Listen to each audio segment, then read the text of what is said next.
하나님 말씀 함께 보겠습니다. 사도행전 8장 14절부터 25절 말씀입니다. 사도행전 8장 14절부터 25절 말씀입니다. 한 목소리로 봉독하겠습니다. 예루살렘에 있는 사도들이 사마리아도 하나님의 말씀을 받았다 함을 듣고 베드로와 요한을 보내매 그들이 내려가서 그들을 위하여 성령 받기를 기도하니 이는 아직 한 사람에게도 성령 내리신 일이 없고 오직 주 예수의 이름으로 세례만 받을 뿐이더라. 이에 두 사도가 그들에게 안수함에 성령을 받는지라. 시몬이 사도들의 안수로 성령 받는 것을 보고 돈을 들여 이르되 이 권능을 내게도 주어 누구든지 내가 안수하는 사람은 성령을 받게 하여 주소서 하니 베드로가 이르되 내가 하나님의 선물을 돈 주고 살 줄로 생각하였으니 내 은과 내가 함께 망할지어다. 하나님 앞에서 내 마음이 바르지 못하니 이 도에는 내가 관계도 없고 분깃될 것도 없느니라. 그러므로 너의 이 약함을 회개하고 주께 기도하라. 혹 마음에 품은 것을 사하여 주시리라. 내가 보니 너는 악독이 가득하며 불의에 매인 바 되었도다. 시몬이 대답하여 이르되 나를 위하여 주께 기도하여 말한 것이 하나도 내게 임하지 않게 하소서 하니라. 두 사도가 주의 말씀을 증언하여 말한 후 예루살렘으로 돌아갈새 사마리아인의 여러 마을에서 복음을 전하니라. 아멘. 사마리아를 향해 갔던 이 빌립을 통해서 그 땅에는 놀라운 표적과 기사가 많이 나타났습니다. 그리고 그 성에 큰 기쁨을 가지고 왔던 것을 지난 시간을 통해 살펴보았습니다. 그때 이 사마리아에 있던 한 유명한 사람이 있었는데 그 사람의 이름은 시몬이라는 사람이었습니다. 이 사람은 마술을 행하는 사람이었고 자칭 큰 자라 하면서 사람들의 인기를 받고 있었던 사람이었습니다. 많은 사람들이 이 시몬을 좋아하고 따라다녔다는 것이죠. 그가 마술을 할 때마다 사람들은 좋아요와 구독을 누르면서 이 시몬을 따라다녔습니다. 그때 빌립이 그 사마리아에 가게 되었고 이 빌립의 사역을 본 후에 이 시몬도 그 빌립을 따라다니며 예수를 믿고 또 침례를 받고 빌립과 함께하는 시간을 갖게 되었습니다. 시몬이 봤을 때 이 빌립은 진짜였습니다. 못 걷는 사람들이 걷고 중풍병자가 낫고 귀신이 떠나가고 자신이 했던 그러니까 가짜 마술과는 차원이 다른 신세계를 경험했던 것이죠. 그리고 나서 이어지는 말씀이 오늘 함께 읽은 14절부터의 말씀입니다. 14절부터 17절까지의 말씀은 사마리아 사람들이 사도들을 통해서 성령을 받게 되는 이런 과정을 기록을 하고 있고 18절부터 24절까지의 말씀은 시몬의 오해를 그리고 그 오해가 풀어지는 과정을 기록하고 있습니다. 그리고 25절은 이 상황들을 정리해주고 있습니다. 먼저 14절부터 17절까지 사마리아인들이 성령을 받게 되는 과정을 보면 이러하게 기록하고 있습니다. 14절입니다. 예루살렘에 있는 사도들이 사마리아도 하나님의 말씀을 받았다함을 듣고 베드로와 요한을 보내매 그들이 내려가서 그들을 위하여 성령 받기를 기도하니 이는 아직 한 사람에게도 성령 내리신 일이 없고 오직 주 예수의 이름으로 세례만 받을 뿐이더라. 이에 두 사도가 그들에게 안수함에 성령을 받는지라. 이 사마리아 땅은 어떤 땅이었습니까? 유대인들에게 버려졌던 영적인 불모지였던 그 사마리아 땅에 성령이 임하는 사건이 오늘 기록하고 있습니다. 거리상으로는 멀지 않은 바로 옆 동네와 같은 이 사마리아 땅이었는데 유대인들에게는 버려지고 무시당했던 그런 땅이었습니다. 그러나 그 틀을 깨고 용감하게 그 땅을 향해 들어갔던 빌립을 통해서 그 땅의 문이 열리게 되었고 그 소식을 들은 사도들은 베드로와 요한을 보내어서 그 땅에도 성령을 받는 일들이 일어나게 되었다는 겁니다. 그런데 이 장면에서 이런 질문을 하시는 분들이 계실 수도 있을 것 같습니다. 빌립이 사역을 할 때 이미 많은 놀라운 성령의 역사들이 나타났는데 그리고 사람들이 믿고 또 세례도 받고 침례도 받았는데 왜 성령은 못 받았을까 하는 겁니다. 빌립의 사역이 뭔가 부족했던 것인가? 아니면 뭔가 문제가 있었던 것인가? 좀 더 정확하게 말하자면 왜 빌립의 사역 가운데 성령님은 오시지 않았는가 하는 질문을 우리는 던질 수 있습니다. 이런 오해를 할 수도 있을 것 같습니다. 성령님께서 기도하는 사람이 누구인지 이렇게 사람 봐가면서 오시는 건가? 아니면 어떤 특정한 사람의 말만 들어주시는 건가? 이 부분을 잘못해서 이제 잘못 해석을 하게 되면 성령이 어떤 특정한 사람과 어떤 능력을 통해서만 오시게 되는 걸로 오해할 수가 있더라는 겁니다. 우리가 오해를 하고 있는 오늘 말씀의 제목을 오해로 붙여봤는데 성령님에 대해서 오해하고 있는 부분들이 이런 첫 번째로 이런 부분을 생각할 수 있다는 것이죠. 그런데 성령님을 조정할 수 있는 사람은 사실 아무도 없습니다. 하나님의 영이신 성령을 컨트롤할 수도 없고 또 우리가 성령님에게 명령한다고 성령님이 듣고 안 듣고 이럴 수 없는 분이라는 것입니다. 그래서 우리는 이 부분을 해석할 때 두 가지를 염두에 두고 생각해 볼 수 있습니다. 하나는 이 부분을 통해서 하나님이 이 장면을 통해서 우리에게 말씀하시고자 하는 것이 무엇인가 하는 겁니다. 그러니까 이 부분을 해석할 때 지금도 이런 특정한 사람을 통해서 성령이 온다가 아니라 이 시간에 이 사마리아 땅에 하나님께서 성령을 내리실 때 왜 이렇게 하셨는가 하는 것을 통해서 생각을 해봐야 한다는 겁니다. 하나는 하나님께서 영적인 질서 그리고 권위를 중요하게 여기신다는 것을 우리는 깨달을 수 있습니다. 이 전까지는 이 복음이 예루살렘 안에서만 머물러 있었습니다. 그런데 우리가 지금까지 살펴보는 것처럼 스데반의 죽음과 그 이후에 이 박해를 통해서 예루살렘에서 떠난 사람들이 있었고 그 중에 이 빌립을 통해서 사마리아 땅의 복음이 전해졌다는 겁니다. 그리고 이 사건에 대해서는 공식적으로 인정을 받을 필요가 있었던 것입니다. 그래서 이 교회의 대표였던 사도들을 통해서 성령이 부어지게 함으로써 예수님께서 명령하셨고 약속하셨던 그 일들이 지금 일어나게 되었다. 이제 시작되었다라고 하는 것을 공포하게 하셨다는 겁니다. 이것을 통해서 하나님은 이러한 질서, 이러한 가정, 그리고 이것을 통해 사마리아 땅도 공식적으로 이제 성령이 임하시는 것을 인정하게 되는 사건들이 일어나게 되었다는 것입니다. 그리고 또 하나의 이유가 있었습니다. 왜 사도들을 통해서 특별히 베드로와 요한을 보내서 이곳에 성령이 부어지게 하셨는가? 빌립을 통해서 하시면 되는 것이 아니었는가 하는 질문에 이런 대답을 할 수 있는데 하나는 사도들의 편견을 깨주시기 원하셨던 하나님의 마음을 우리는 발견할 수 있습니다.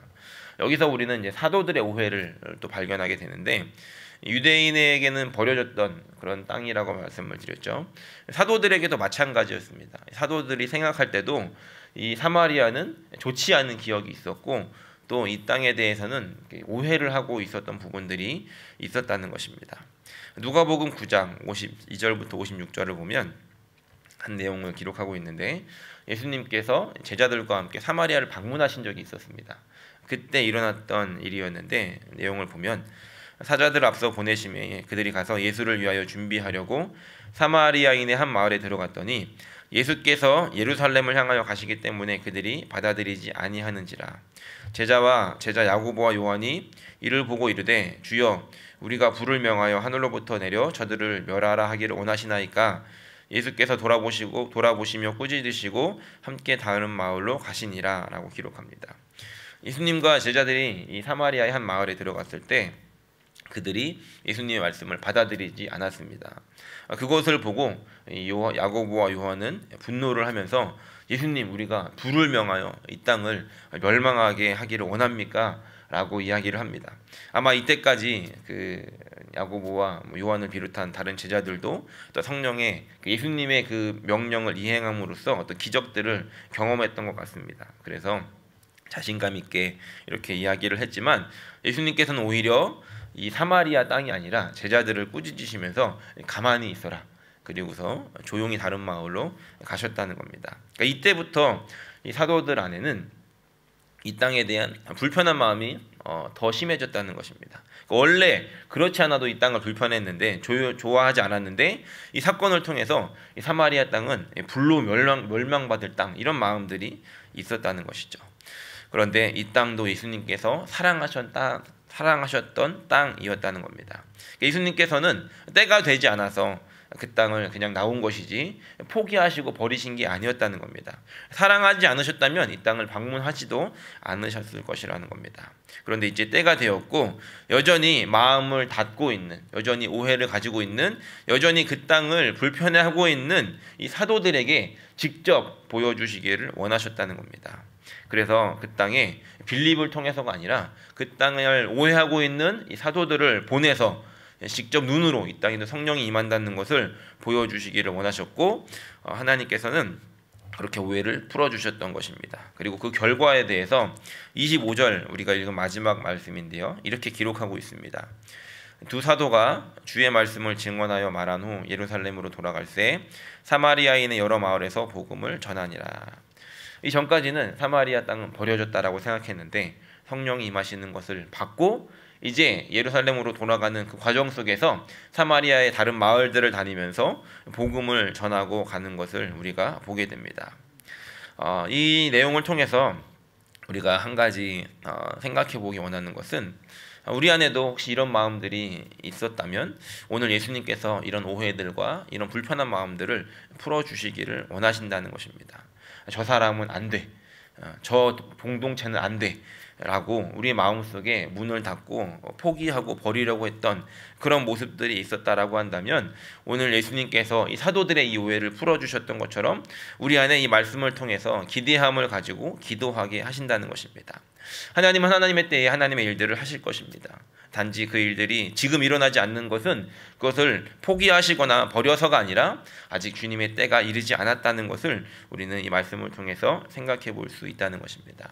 우리가 기대해야 하는 것은, 또 기도해야 하는 것은, 그리고 순종해야 하는 것은 하나님의 때의 일들이 이루어지기를 기대하는 마음을 가지고 기도해야 한다는 것이고, 혹시 그때가 오늘이라고 한다면, 그리고 그때가 지금이다라고 한다면 지금까지 안 하셨으니까 거기는 버리셨어가 아니라 그래 지금 하실 거야, 지금은 하실 때가 된 것이야 라고 하는 마음을 가지고, 순종하는 마음을 가지고 그 땅을 향해, 그 사람들을 향해, 그 가정을 향해, 그 공동체를 향해 가야 한다는 것입니다. 그리고 그렇게 순종하는 모습을 통해서 사도들이 오늘 그 땅에 성령이 임하게 하셨던 것처럼, 사도들을 통해서 그 땅에 성령이 임하는 것을 우리가 보았던 것처럼 하나님께서 우리를 통해 그런 일들을 행하실 것이라는 기대감을 가지고 기도할 수 있는 저 여러분들이 되시기를 예수님의 이름으로 간절히 축원합니다. 18절 말씀부터 24절까지는 시몬의 오해를 우리가 보게 됩니다. 앞에 서두에 말씀드렸던 시몬의 이야기가 다시 등장합니다. 18절 말씀을 보면 시몬이 사도들의 안수로 성령 받는 것을 보고 돈을 들여 이르되 이 권능을 내게도 주어 누구든지 내가 안수하는 사람은 성령을 받게 하여 주소서라고 이야기를 합니다. 시몬의 오해는 이런 것이었습니다. 지금까지, 그러니까 빌립이 등장하기 전까지 그 사마리아의 인기 스타였던 이 시몬이 빌립의 등장으로 밀리게 되었죠. 그리고 이 시몬도 빌립을 따라다니는 그런 인생이 되었습니다. 그런데 아마도 시몬의 마음속에는 이런 생각이 있었던 것 같습니다. 빌립은 어떻게 저렇게 할 수 있지? 도대체 저 능력의 근원이 무엇이지? 내가 할 수 없었던 일들을 왜 빌립은 저렇게 하고 있는 것인가 라고 하는 그런 궁금함들이 있었고, 그것을 찾고 싶어 했던 것 같습니다. 그래서 그런 것이 이제 궁금했는데 지금 사도들이 와서 안수하니까 성령님이 임하게 되었고, 그 성령 받는 것을 보았다라고 하는데 아마도 이 성령이 임할 때 어떤 현상들이 일어났던 것 같습니다. 그 처음에 있었던 것들과 같은. 그래서 이 시몬은 그것을 보고서 빌립의 능력이 저기서 왔구나, 빌립의 저런 능력이 이것이 근원이었구나라고 하는 것을 알게 되었다는 것이죠. 그래서 이 사도들에게 거래를 하는 겁니다. 저에게도 이걸 좀 주십시오. 제가 돈을 드리겠으니 제가 안수하는 사람들, 기도하는 사람들 성령 받게 해주십시오라고 이렇게 시몬이 접근을 했다는 것입니다. 그런 오해를 가지고 있었던 이 시몬에게 베드로는 일침을 가합니다. 20절을 보면 베드로가 이르되 내가 하나님의 선물을 돈 주고 살 줄로 생각하였으니 내가 은과 함께 내 은과 내가 함께 망할지어다라고 이렇게 이야기를 하게 됩니다. 지금 시몬이 가지고 있었던 오해에 대해서 베드로는 일침을 가하고 있고, 또 이것은, 이 성령은 누가 돈을 주고 사는 것이 아니라, 그리고 어떤 누군가를 통해서 일어나는 것이 아니라 하나님이 주신 선물이다라고 이야기를 하는 것입니다. 그러면서 한 가지를 더 지적합니다. 21절을 보면 하나님 앞에서 내 마음이 바르지 못하니 이 도에는 내가 관계도 없고 분깃될 것도 없느니라 라고 이렇게 이야기를 하게 됩니다. 베드로는 이 시몬 안에 있었던 그 마음의 바르지 않음을 보았다는 것입니다. 지금 시몬이 성령을 받아서 하고 싶었던 일이 무엇이었겠습니까? 나도 이렇게 복음을 전하는 능력 있는 사람이 돼야 되겠다. 더 많은 사람에게 복음을 전해야 되겠다가 아니라, 어찌 보면 이 빌립에게 빼앗겼던 인기, 빌립에게 밀렸던 자신의 인기를 이것을 통해서 회복하려고 하는 그런 마음들이 있었다는 것입니다. 사모하는 마음이 있었는데 그 사모함은 하나님의 은혜를 사모하는 것이 아니라 지금까지 빼앗겼던 인기를 다시 찾고 싶어하는 그 인기에 대한 사모함이었다는 것입니다. 그리고 이것들이 드러나게 되었고, 베드로는 이것에 대해서 하나님 앞에서 내 마음이 바르지 못하다라고 이야기하고 있다는 것입니다. 이 말씀을 우리가 다시 한번 대하면서, 그렇다면 우리에게 혹시 이런 마음이 있진 않은가를 생각해 보아야 한다는 것입니다. 우리가 주님 성령을 우리에게 부어주십시오 기도하지 않습니까? 성령의 충만함을 받고 싶어하고 또 성령을 구하며 기도하는데, 그렇다면 우리는 왜 성령님 우리에게 임재해 주십시오라고 기도하고 있는가 하는 것입니다. 어떤 능력을 받아서 이렇게 장풍 쏘고 뭔가 다른 사람들이 이렇게 보지 못하는 어떤 비밀들을 막 알게 되고, 그냥 단순히 그것을 위한 것이다라고 한다면 그것이 우리가 하나님 보실 때 그 마음이 바르지 않다라는 것입니다. 하나님께서 성령을 주시는 이유, 성령을 통해서 또 은사를 주시는 이유는 다른 어떤 것에 있지 않고 예수님의 복음이 잘 전달되기 위해서입니다. 그리고 교회와 공동체를 세우기 위해서 그런 은사를 주신다는 것입니다. 고린도전서에서도 말하듯이 은사를 주시는 이유는 이 공동체를 세우고 교회를 세우기 위함이지 어떤 개인의 능력을 드러내서 그 사람이 인기를 얻게 하기 위함이 절대 아니라는 것입니다. 그리고 그것을 통해서 어떤 퍼포먼스나 쇼를 보여주기 위함도 절대 아니라는 것입니다. 오늘 우리가 혹시 성령님의 은혜를 구하며 또 어떤 은사를 구한다라고 한다면 나는 왜 이것을 구하고 있는가라는 것을 다시 한번 돌아보아야 한다는 것입니다. 그리고 이것이 우리가 정말로 구하는 것이 하나님께서 이 교회를 사랑하셔서 교회를 세우고 또 내가 속한 공동체를 세우기 위해서 필요하기 때문에 하나님께서 주시고자 하신다면 우리에게 주실 것이고, 또 우리의 마음이 잘못된 것으로 인해서 잘못된 어떤 인기를 누리고자 내가 병 고치는 능력을 내가 받아서 뭔가 내가 드러나고자 하는 그런 마음들이 있다라고 한다면 하나님께서는 그런 것들을 우리를 위해서, 우리를 보호하시기 위해서 주시지 않을 수 있다라는 것입니다. 우리에게 혹시 이런 마음들이 있었다라고 한다면 우리 이런 마음들을 돌아보고 하나님 앞에서 우리가 가지고 있었던 이런 오해들을 내려놓고 하나님의 온전한 은혜를 구하며 살아갈 수 있는, 그래서 온전히 하나님이 주시는 은혜로 말미암아 감사하고 그것을 통해서 정말 우리의 삶을 통해서 그렇게 예수님이 전파될 수 있는, 그 복음이 증거될 수 있는 그런 은혜를 받아 누리는 저희 여러분들이 되시기를 예수님의 이름으로 간절히 축원합니다. 기도하겠습니다.